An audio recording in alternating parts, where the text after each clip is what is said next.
Hi there, my name is Robin Palmer, and I work for the California Department of Social Services within the Integrated Services Unit. Hi, my name is Patrice Coleman, and I am with the California Department of Social Services, and I work with the Continuum of Care Reform Branch. I'm Miraldi Caldron with the Continuum of Care Reform Branch. ACL 19-26 outlines placement change requirements for foster youth under AB 2247 that include 7-day placement change notices are now 14 days. Documented placement preservation strategy in consultation with the child and family team. Restrictions on placement changes to between 7 a.m. and 9 p.m. Additionally, AB 1061 clarifies that a caregiver or provider participates in the placement preservation strategy meeting prior to requesting a placement change. Why was this change needed?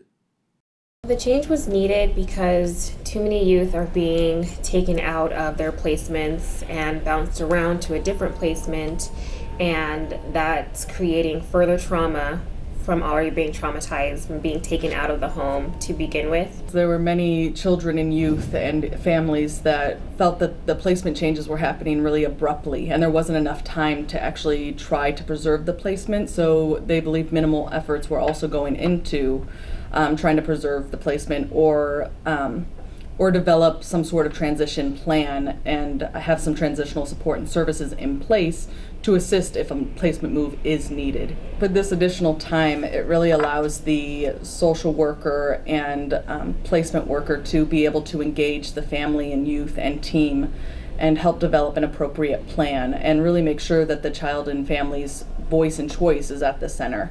This change will ensure that youth are not taken out of a placement at any kind of hours of the night. I think it's great to allow the 14 days because it allows additional time to engage the child and family and their team and really help develop a plan that is in the best interest of the child or youth. The impact that it will have on families will definitely be for the best because it allows them to be part of the decision-making process, allows them to be included in the placement changes, the transitions, and just overall decision-making as far as their care and delivery of services. How can a child and family team help preserve a placement? Well, the CFTs include the family, the child, or the youth, service providers, the placement, and any other natural safety networks for the child. And so by including them in the placement preservation strategies will allow the team to come up with creative ideas of how to preserve that placement. Having them get together kind of really helps develop a unique and individualized plan that is for a specific child or youth, because too often plans seem to be somewhat cookie cutter, and we want to make sure that we're really capturing what is in the best interest of this child or youth and that we're really including them in the decision-making process. And with all of the people at the table, it does allow the families and youth's preference to be present, but also allows for the multiple perspectives and expertise to also be there and be included in the decision-making. Coming together and collaborating to figure out what works best and what's in the best interest of the youth, how the youth needs can be met, what services the youth needs, and what to implement into the plan to preserve the placement. And it's also about implementing those plans as well and not just discussing them, because ultimately the youth is the one that will suffer if none of these plans are taken into action. How will this change help placement stability?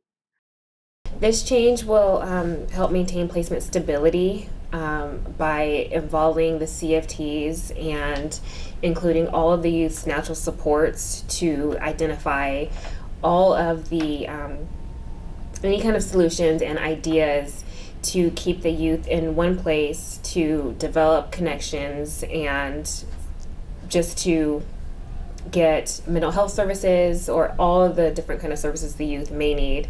Well, this change definitely highlights the need for child-family teams to come together to find creative solutions to preserve the placement. It brings the child and family team to the forefront and includes the youth's voice in all of the decision making, and it helps identify the youth's needs, strengths, and to identify any creative solutions that can be used to preserve that placement. It allows that additional time to gather the CFT and to really collaborate as a group to make decisions and hopefully come to an agreement on a plan moving forward. If the CFT decides that a placement change must occur due to safety reasons or something of that nature, then it's important to make sure that there are transitional supportive services in place.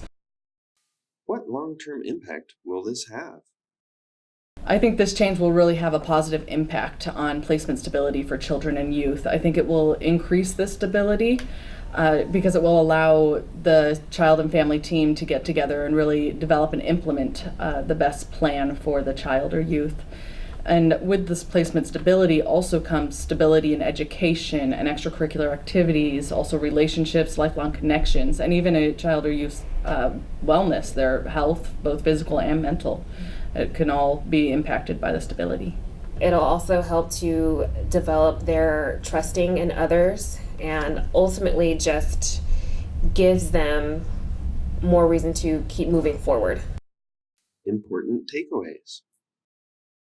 This change definitely allows for placing county agencies and providers to really unite and collaborate for the best interest of the child. The open communication and the collaboration amongst the county placing agencies, the state, the providers, specifically the STRTPs, and coming together and identifying what should be done and coming up with solutions or ideas to preserve the youth's placement. I think another useful strategy is also remembering to review the Child and Adolescent Needs and Strengths tool, the CANS. It's really important to be able to review that and identify what the child and family strengths and needs are and determine what strengths can be used towards the plan, what can be utilized in order to assist with moving the plan along, and also what needs are unmet. And like what was said before, kind of looking at when the last child and family team meeting was held and what was the plan. Was it implemented, and was it implemented correctly and timely, or was there something missing? So you can kind of tweak and determine the best way to move forward with that as well.